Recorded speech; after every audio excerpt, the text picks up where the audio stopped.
Kung yung nakikita ay napakaganda ng ating background. Andito tayo sa isang pasyalan o paliguan sa San Miguel. Pamilyar lang sa atin sa San Miguel ay ang Madlun at ang Biak na Bato. Pero itong lugar na ito kung tawagin ay Tukod na Bato. Medyo mahirap lang yung daan dito papunta rito. Medyo daang tao lang. At medyo umahon, lumusong din at medyo madulas. Pero pag nakarating ka naman sa lugar na ito ay sulit naman. Kasi maganda ang tubig, malinaw, maagos. At napaliligiran din ng mayabong at maraming puno ang lugar na ito.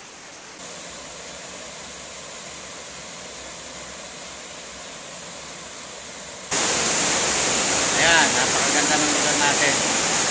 Ito yung isa sa perfect place na pwede natin paliguan. Sa ilalim ng Tukod na Bato. Puro ay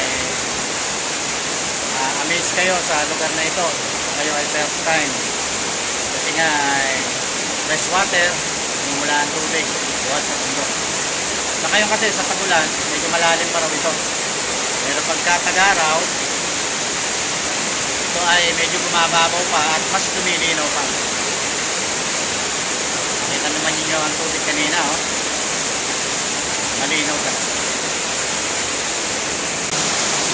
Kaya pala ito tinawag na Tukod na Bato.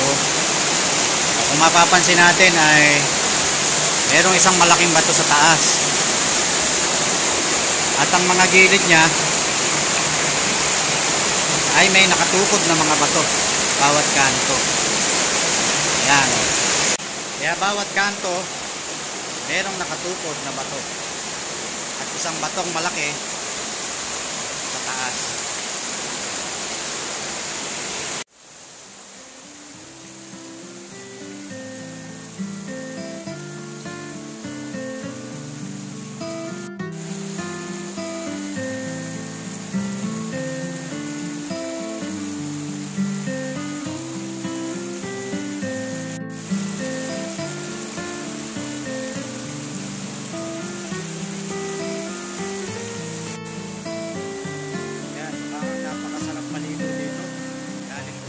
Water talaga. Yan, o. Kristal.